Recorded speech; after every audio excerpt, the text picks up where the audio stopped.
Mekanisme persalinan, engagement.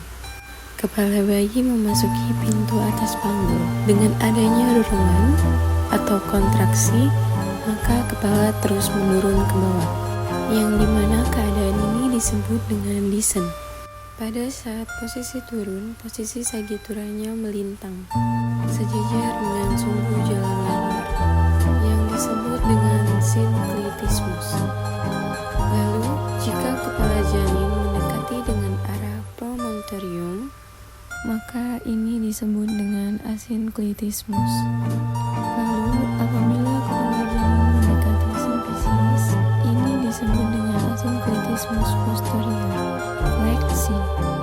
Ketika kepala janin mendekati HOT3 atau mendekati spina ischiadica dan menyesuaikan sesuai jalan lahir, maka kepala janin akan fleksi. Fleksi itu ialah di mana dagu janin mendekati dada janin.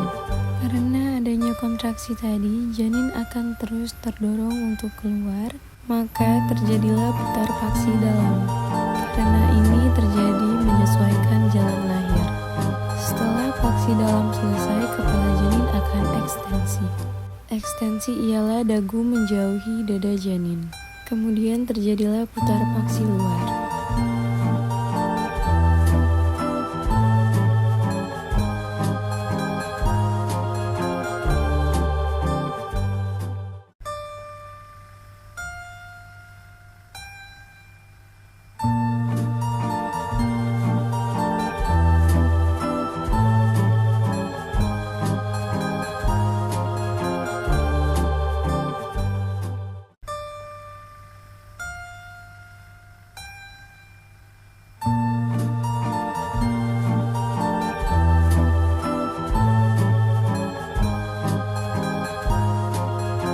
Baiklah, di sini saya akan menjelaskan anatomi panggul. Jadi, panggul itu terbagi atas dua bagian. Yang pertama terdiri dari bagian keras, yaitu dari tulang.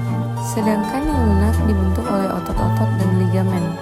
Tulang panggul terdiri atas 4 buah tulang. Yang pertama, 2 tulang pangkal paha, os coccyx, 1 tulang kelangkang os sacrum, dan 1 tulang tungging os coccygeus. 2 buah tulang pangkal paha memiliki 3 bagian yang saling berhubungan. Yang pertama ada tulang usus os ilium, lalu ada tulang duduk os ischium, dan tulang kemaluan os pubis. Batas atas tulang usus yang memiliki pinggiran yang tebal disebut juga dengan crista iliaca. Lalu di depan crista iliaca ini terdapat tonjolan yang dinamakan sias, spina iliaca anterior superior. Lalu di bawah sias terdapat tonjolan juga yang dinamakan siae, yaitu spina iliaca, spina iliaca anterior inferior. Lalu di belakang crista iliaca terdapat juga benjolan yang dinamakan spina iliaca posterior superior. Di bawahnya lagi terdapat spina iliaca posterior superior.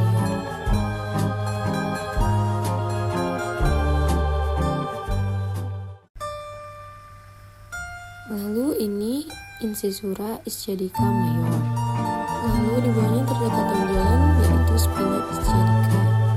Lalu di bawahnya terdapat incisura sphenica minor.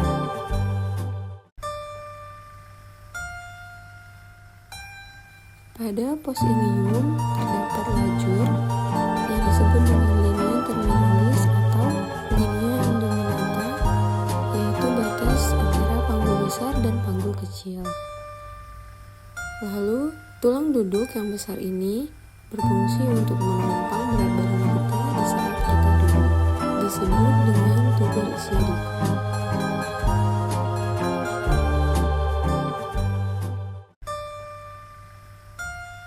Terdapat 2 mangkok sendi kanan dan kiri disebut dengan acetabulum. Tangan kemaluan yang berhubungan dengan tulang usus disebut dengan ramus superior osis pubis.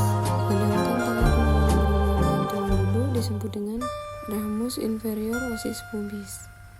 Ramus kiri dan kanan yang berbentuk segitiga disebut dengan arcus pubis.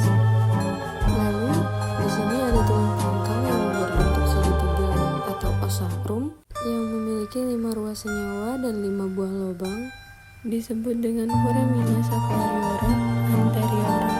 Lalu lubang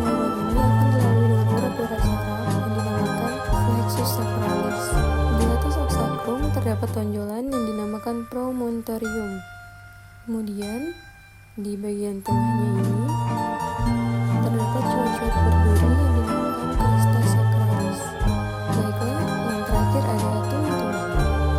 Tulang-tulang ini memiliki 3-5 ruas membersatu.